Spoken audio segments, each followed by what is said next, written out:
William Lloyd Garrison was born in 1838. He is the son of the famous white American abolitionist of the same name. Garrison was a prominent advocate of the single tax, free trade, and women's suffrage.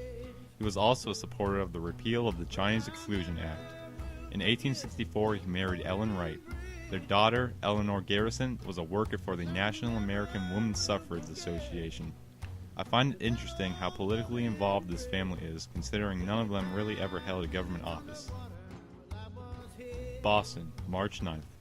In an address on the irrepressible conflict between imperialism and democracy, delivered before the Zion Educational Society, tonight William Lloyd Garrison spoke in part as follows.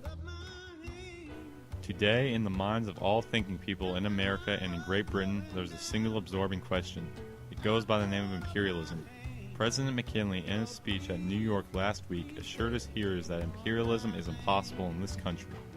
The assertion was forced by the consciousness that an attempt to enthrone this policy is on foot and by his own orders. Commissioner Sherman, the defender of the president's policies, endeavors with plausible words to persuade us that the arbitrary government proposed for the Philippines is gracious and benevolent. They are but the hollow echo of the declaration of George III. I desire to restore them, the American colonies, the blessing of law and liberty equally enjoyed by every British subject, which they have changed for the calamities of war and the arbitrary tyranny of their chiefs. In truth, our government is treading the same dangerous path and repeating the British despotism. In our present day of storm and stress, to many minds, William McKinley stands responsible for the nation's retrogression. How blind to mistake the creature for its master, product for its producer! How admirably nature has adapted him for his function!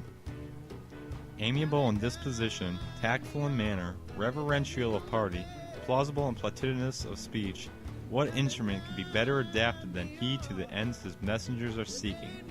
Behind them all, shrewd, unsentimental, selfish interests dictate the moves of the political chessboard with these for pawns. It is against a system of privilege now fighting for its life that all intelligent effort should be directed. Differentiate as many men may, the two struggles to crush out the weaker nations, the United States and the Philippines and the British and the Boer republics, history will demonstrate that they sprang from the same sordid root. The New York Times, published March 10, 1900.